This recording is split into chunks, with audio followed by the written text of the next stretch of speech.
Hello and welcome back to the Art of Living Well podcast. We are so glad that you joined us today. So when was the last time that you did something that genuinely scared you a little? Not a big life event, just something that made you think, I don't know, can I do this? And then you just went for it.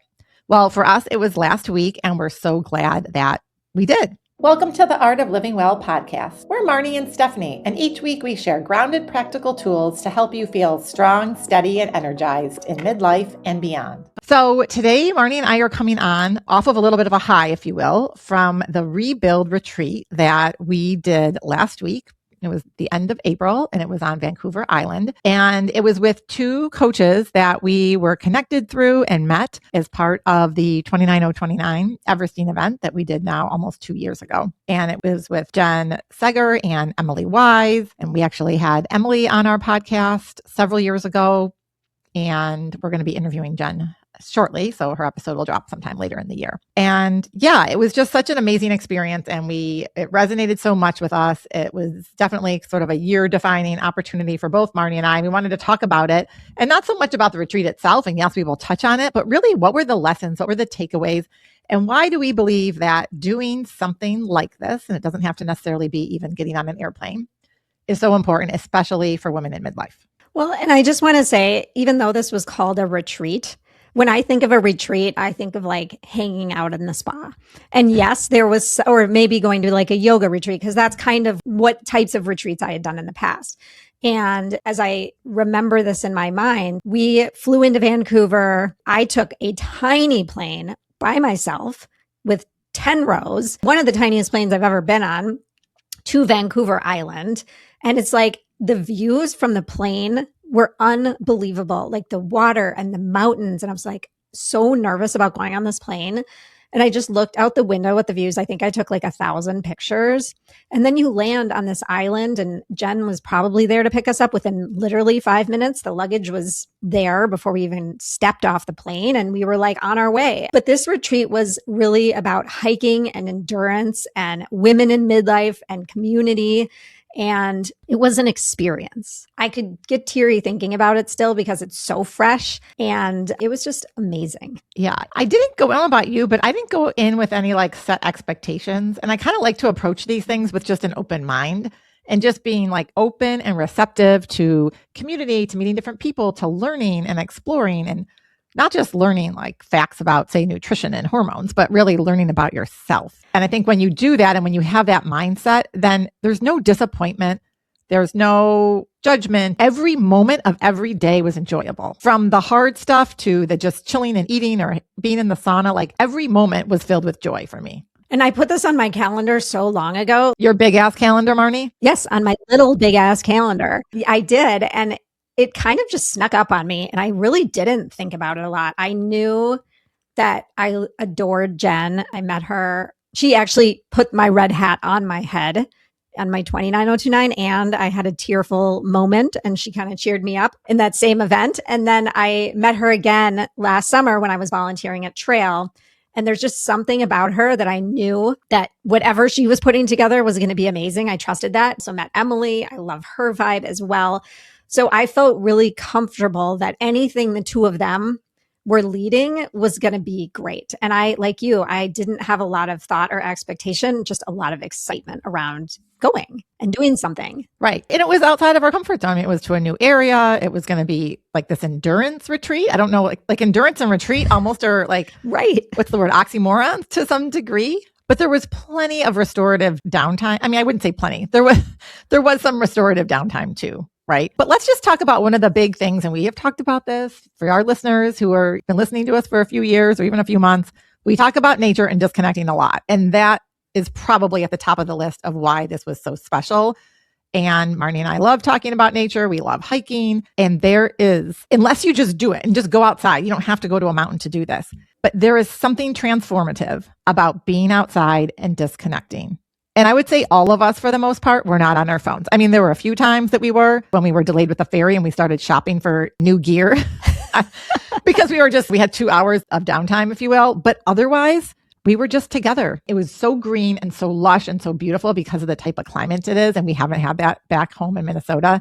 So that to me was just so amazing to look around and feel that. But the conversations, and there's something about the power of being outside too, just sunlight in your eyes and being so connected and grounded with the earth. It just does something energetically. I believe it really does something for a person. Absolutely. And like, I was trying to describe this to my family. It felt like I was in Narnia or Avatar, the moss on the trees and the forests looked fake. Like I kept looking around and I was like, oh my gosh, people live here, live like this every day. But I felt very disconnected in a good way while I was out on the trails. Frankly, while I was there the whole time, having these real-time conversations with people I've never met before. Yet we have this common love for being outside in nature and travel. And it was so cool to experience that. I really didn't think about what was going on at home at all. And I love that about being in nature. And I don't understand why many women feel like they don't deserve something like this, right? I didn't feel like this was an indulgence. I felt like this is part of who I am. Doing something like this feels really important to me and my personal health and wellness. And I have a love for being outside and a love for meeting people and learning. I mean, there was a woman from South Africa, there was a woman from Brazil, there were a couple Canadians, and then there were a couple people from Texas and from North Carolina, from all over. And we all did so well together. It just amazes me. There were mixed ages. And I think it was like maybe 45 to 69 was the age spread. And when are you in situations like that? Like not very often. No. And it just goes to show there's so much more that we have in common, regardless of what box you check, meaning like your age or even just where you live, right? Or do you have kids or do you not have kids? Or politics even, right? That wasn't even on the table. We were just enjoying each other's company. Yes. So the conversations quickly went from, hi, my name is, to very deep. There was not a lot of surface level chit chat, which I just, in my later years, I'm kind of over it. Like I don't want to just talk surface, right? I want to get deep pretty quickly. And by deep, it doesn't mean that you have to like pour out all your emotions, but even just like sharing this one woman who was, I think the older of the group, she didn't go back to school and get a degree until her 40s. And then she went to law school. So you're just learning about a person. You're asking questions. You're really listening because you know what? Your phone's not around. Like how many times have you had a conversation with a friend and then they're picking up their phone and maybe it's for a valid reason, but that doesn't feel good. Like it's hard to really listen and engage and have a meaningful conversation when someone's distracted by your phone. None of us were distracted by our phones. So Jordan, if you're listening, that's a really important message. Shout out to my husband there because he does that all the time. And it's something we fight about a lot. Don can be listening too. We can call him out. Same thing. But I will say one thing on day one of the retreat, we started out on the hike and I was like a little nervous. A lot of the people had done like multiple 29029s, not just one like we have, but multiple and multiple trail events. And these were athletes. Everybody on this trip was an athlete. And there was a little self-doubt coming in and we get to the trail and I knew Stephanie was going to smoke me because she always does, you know, she's going to be at the front. And I had to like talk to myself and say, it is okay for me to go at my own pace. Do what your body can do and don't worry about what anybody else is doing. Yeah. And Jen, our retreat leader, started out at a very fast pace right out of the gates, faster than I've ever hiked. And I was like, holy shit, like, oh my God, am I going to be hiking for 10 and a half miles up a mountain at this pace? Yes, in fact, we were.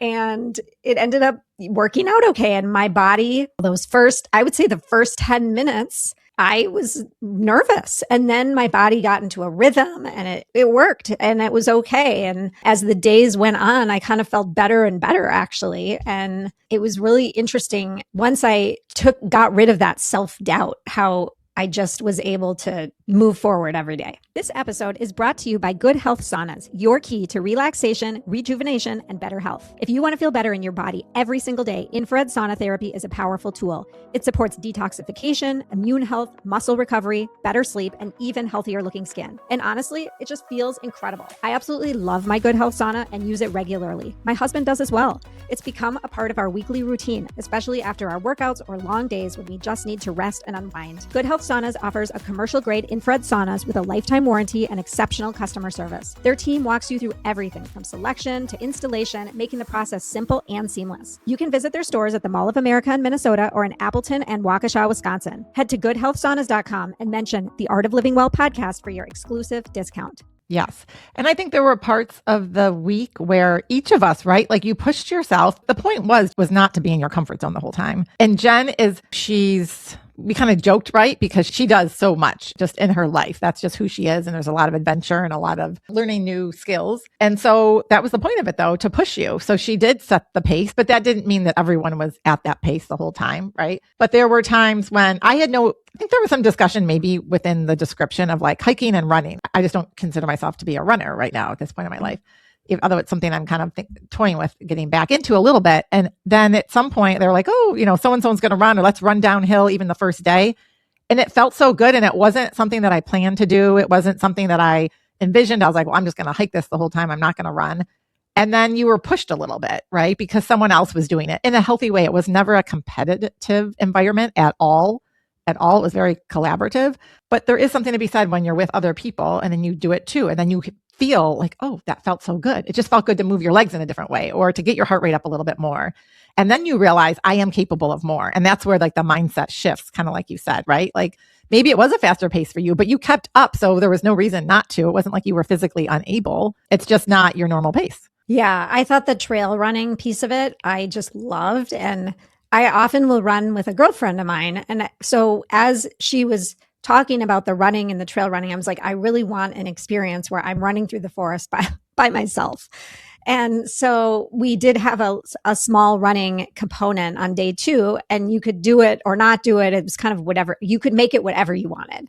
And so we all did a hiking lap together. And then lap number 2 was kind of like choose your own adventure. So I did choose to run by myself at my own pace in the forest. And I felt euphoric. That is the best way to describe how that felt for me. Yeah. And it just reignited in me a love for running. I really like the trail running as opposed to the pavement running. And also just having that space to just be in my own head, look at the trees, look at all the beautiful mosses, look at the river that was flowing by me and not be listening to anything on my phone. I wasn't listening to music. I wasn't listening to a podcast. I wasn't chatting with a friend. And I'm just so happy I had that experience. Yes. It's funny because that same run, when I do run, I don't run with anyone. So I'm not used to, and I don't listen to anything either. And so I did run with someone and she pushed me because this person was more of a runner and that she had longer legs than me. And so I was pushed physically. I would have given up way before. But for that 35, 40 minutes, I felt like it was good for me because I don't tend to do that, right? So it's good to just do something different. Yes. Than what you're used to experiencing. But it felt great. And there's always this sense of like, wow, I did something that I didn't think I could do. And that's what getting outside your comfort zone is. And that was one of the beauties and one of the benefits of this experience. Absolutely. And I think that just like you said, putting yourself in an uncomfortable situation, even if it's for 10 minutes, is where some growth happens. And so I felt like there were a lot of situations where it wasn't necessarily like hard and uncomfortable, but it was outside of my normal day to day. Right. Exactly. And I think for a lot of people listening out there that are in midlife, that are juggling careers and kids, regardless of your age, maybe parents that are older that have needs, you're thinking, I don't have time for this, or I don't have money, or how could I get away? But we're here to encourage you. How can you make this happen? How can you think differently? And it doesn't need to be a week, or even ours wasn't a week, but it doesn't even need to be leaving potentially, but just know that you do deserve this. And especially for those middle-aged women who are juggling multiple things, like you physically and mentally need a break sometimes. And you need to also prove to yourself, I think when you do something hard and then you come back into your environment, the benefit of leaving your environment is you're not distracted by all of the things and pressured to do day to day, or, oh, I have to help my kids with breakfast or lunch, or I have to be there for this or go to every game. No, like how can you put something on your calendar and then, yeah, you'll miss things, but there'll be other doors and opportunities that open up, right? So you're always going to miss out when you put something big on your calendar, but you're going to benefit. And so we just want to put this bug in your ear and kind of elevate. Has there been something that you've always wanted to do And how can you do one thing each day to kind of make that happen? And even if it's just thinking about it or having a conversation with your partner, I really want to do this weekend away trip or this race or something. How can we start to make that happen? And I want to shout out the community from this experience, because community is so important for everybody. And we didn't choose the people that came on this trip like the way you would choose your friends at home, right? They signed up for it just like we did. And I think that's worth paying attention to, because when you do strip away your job and your neighborhood and your role in your community or your home, really, you're showing up as just you. And it's really fun to build relationships with people where you don't have any context. You just show up together and there were real connections made, and we may never see these people again in our lives. In all honesty, like we may not, but it's okay. The week that we were together, we had real conversations, we had deep connections. And I think that that really opens up your mind in a way that when you're just living your day to day with the same people and doing the same things, it doesn't happen. And so it reminds me that when I'm home in my community, I need to put myself in these situations where I am around different people from myself or from the people that I see regularly. And that makes me think of the hiking group that Stephanie and I started, where it's a free, open Facebook group where we're putting together these monthly hikes, hopefully more at some point, but right now it's monthly, and hopefully bringing together people that maybe we all have a love for hiking. And aside from that, it doesn't matter what else your background is. Well, agree. And one thing I really liked that I wasn't expecting was the age difference. Marnie mentioned like mid 40s to 69. There's so much inspiration you can get that I took away from, in particular, these two older women. So one of them, we messaged right away on WhatsApp. We had a delayed flight, and she invited me into the lounge that she was accessing, and she got me a guest pass and got me in, and we sat there and we chatted. And she did her first 29 at the age of 60, and she's done 4 of them. And she's like, I'm going to do another one on my next big birthday or something, And I was just so inspired by this woman. And then we were having conversations with her about this book that she wrote, and we're all encouraging her to publish it. Like we got real. Like these were real deep conversations that we had over meals. And that was the other thing, just like the nourishment, how we really took care of our bodies and we nourished our bodies. And when we slept pretty well, like we were doing things that were just good for us mentally and physically, versus it being one of these things where you're like, sometimes you go away with girlfriends and then you're like up all night and you're drinking and eating and you kind of feel exhausted and depleted after. This was just like nourishment for mind, body, soul, the whole experience. I really enjoyed that, and getting to know and having these conversations with people. I agree. I think that every single woman on this trip, including the person that was helping with the logistics of the trip, inspired me in some way. And I feel grateful that I got to meet all of them. And people have changed their whole lives and moved to new cities and traveling and hiking at an older age. And I mean, I'm like, I want to be you when I'm your age. Just so inspired by every single person. And that felt really cool. I didn't feel like there was any kind of comparisons happening or people competing or judging each other. It felt like such a just safe, comfortable, inspiring place to be. Absolutely. And I mean, this made the time on the trails really fly by when you're having these conversations. Yes. And also just being deep in thought with your own thoughts. There were times maybe you weren't talking, but it's such a great way. And we say this even about getting outside on walks and connecting with friends, right? The time goes by so fast, and you really can ask questions and get to know someone at a little bit deeper level. Yep. And Stephanie, I know you talked a lot about feeling like adult summer camp. Stephanie mentioned that in one of our group talks. The fireside chats, which I really loved. The fireside chats. We had this tea after dinner. We came together and had chocolate and talked, and Emily schooled us, if you will. But that was something that I don't know. I really like that. Like, how can we do that back home, Marnie? it was really lovely. And Emily, who was one of the other leaders, gave us so much to think about. And we talked about our pelvic floors, which is like, I don't remember really ever having a conversation about my pelvic floor. So, and we even had like a little pelvic floor class. So ask us more about that if you're curious, and we'll share that. But going back to the summer camp idea, Stephanie brought this up in our fireside chat. And I've been thinking about it since she mentioned it, because I did go to summer camp every year for many, many years. And I think that's exactly, it felt like summer camp. And you're disconnected the whole time you're at camp. you're meeting friends, you're doing all of this stuff, and then you're present. And then when you leave, you feel like you left a piece of your heart there.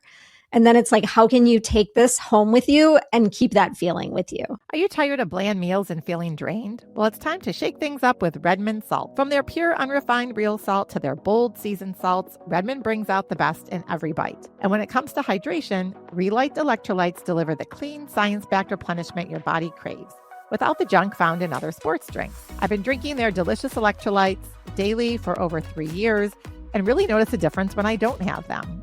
They have packets that are easy for travel and on the go. I also absolutely love their seasoned salts, and my favorites right now are the lemon pepper, taco seasoning, and chili lime, the perfect complement for Taco Tuesday. Why do we love Redmond so much? Their products don't contain any fillers or additives, just the good stuff your body needs to thrive. So whether you're fueling a tough workout, upgrading your favorite recipe, or just staying hydrated, Redmond has your back. Try Redmond Real Salt and Relight electrolytes today, because what you put in your body matters. Go over to redmond.life.com and use the code LivingWell15 for 15% off your first order. Taste and feel the difference. So this whole notion of summer camp, this idea that I had, I think it came from my kids who would come home from camp and just talk about this magical place. And honestly, I think the components that we've already talked about are part of summer camp. And that's what is so special, because you're in nature, you're disconnected, you're with people from usually all around, like maybe the country or a certain state. And you don't have the roles that you have at home, especially for women, don't exist, right? And for kids and teenagers, this is so important because they're also not on their phone. And so there's no like looking at yourself or what are other people doing? There's no FOMO because you're just immersed in with the community of where you are, and you're having shared experiences, whether it's camp, you're doing different activities with people and you're trying things usually for the first time, or maybe it's an activity you haven't done before. And then you have some movement, and which just obviously makes you feel good and gets your hormones, right? Your happy hormones activated. And then you have this shared experience of a meal, which is something we talk about quite a bit just with like family dinners. And there's this communal aspect of dinner, like picture these kids at camp all at this big table. And we were all sitting around and having all these meals together. I mean, breakfast, lunch, dinner, snacks, right? And that is so powerful. My kids would always come home and be like, it's just hard to explain. Like everyone just gets along is what they would tell me. I mean, I'm sure there's some like side drama at camp because you have kids and teenagers, but that's what we were experiencing. Everyone just got along, and we came from these unique backgrounds. And so I do feel like this is summer camp for kids. And if our kids can go to camp, and maybe it's not even an away camp for some people, right? Maybe it's just a day camp, but why can't adults go to camp too? Why can't this be just part of our normal maybe experience? And maybe it doesn't happen every year, but so anyway, that's just what made me think of the summer camp and the similarities between the two. And you don't need a retreat to access this feeling. There's ways to bring this into our everyday lives. You can get outside more. You can find a like-minded community. Put your phone away with intentionality. Take walks without your phone. Do something that stretches you in some way, and just really find a community for yourself. I think that every time I enter a new community, something inside of me lights up in a way that's unexpected. And so I think that it's just a great reminder to me that I don't always want to stay in my bubble, because I like expanding that. So what are you going to do, Marnie? We've been home for a few days. We both sort of had other things we had to jump into with our kids and our family life. So we maybe haven't had as much time to process this. But what's one takeaway from the retreat that you really want to integrate into your life back in Minnesota? Well, I'm not going to wait for a retreat to get this feeling, right? Like I want to do this at home. So that means I'm getting on the trails regularly at home. I'm saying yes to things that I really want to do and no to things that I don't want to do. And the yeses are hopefully things that are stretching me in ways that maybe I wouldn't be stretched at home. And also being open to friendships that are multi-age. It's not that I wasn't open to friendships that are multi-age. I wasn't in a situation. I haven't been in situations that have allowed me to develop those. And I think that being with those women that were older and younger than me really made me realize that I need to have some friends that are not just my age. What about you? Absolutely. Similarly, it made me realize I maybe do enjoy running, maybe more than I sometimes tell myself, and getting out on some trails. I kind of want to sign up for an event that's local, that I don't need to travel. And just having a conversation with someone I ran into who I know does a lot of outdoor things. And I'll sometimes see this person running at the Highland Hills near us. And he was like, oh, there's these events up north. And he was talking about stuff. So just once you have this experience and someone asks you kind of like, oh, how are you doing? Or what have you been up to? you start to share and you start to realize, oh, this person does that too. And maybe I can get an idea or inspiration from them. And these are people that you don't normally see in your life. So I think, again, it's opening up, sharing, learning from other people within your community, and then finding those experiences local that aren't so big that you can do on a regular basis. And I also decided, and this was like from talking with Emily and Jen, is I do need to start doing more meditation. And I know that. And they both had like meditation and yoga. It doesn't need to be so overwhelming. Like it doesn't need to be an hour yoga class or even a 45-minute class. What about just 10 minutes? So I'm going to start committing to like a 10-minute a day yoga practice, which seems very doable in my house. And is John going to do it with you is what I want to know. Well, because her husband does it with her. I haven't had a chance to talk to John about that, but yes, that is my goal. And then also the meditation. And Emily had shared a resource, which I really want to start using. It sounded really would be good for me, right? Good for anybody. Good for anybody. But really, everyone's different as far as how they like to meditate. So I haven't started yet, but that is something. So you got to keep me accountable to that. Yes. And maybe we'll even do some sort of trail event together. I really haven't had a lot of time to fully process this because like Stephanie mentioned, I was thrown into some family things right when I got home. Have a daughter graduating. You have a daughter graduating. There's like a lot of things happening and I'm processing and then I'm trying to let it all soak in. Right. Which is okay. You don't have to like dive in and start doing everything right at once, which I know is like our personality, but it's okay not to. Right. So as we wrap this up, if this episode made you want to get outside, get uncomfortable, or just be around good people, we have something for you. Join our Minneapolis Hiking Collective on Facebook. Obviously, this is just for the local folks, and come hike with us. Our next hike is going to be Saturday morning, June 6th from 9 to 10 a.m. No experience is necessary. Just show up. And if you're not local, find your version of this. We'd love to hear what you do. So take a photo wherever you are, tag us on social media, on Instagram. And then local people, come join our Minneapolis hiking Facebook group. We will have a link in the show notes. Come join us sometime this summer and get outside and hike together. And if you're not local and you want to still hike with us, go on a hike at the same day and time and we'll be together in, spirit. I love that idea too. So... All right. Have a good day, everyone. Thank you for tuning in to the Art of Living Well podcast. If today's episode inspired you, please subscribe, share, and leave us a review. It helps more people discover our show. And if you're ready to take your health and happiness to the next level, we would love to support you. Whether it's through our transformative group programs, personalized coaching, or functional medicine lab testing, we help uncover the root causes of your health challenges and unlock your vitality. Visit www.theartoflivingwell.us to learn more and book a free discovery call. Until next time, keep creating your art of living well.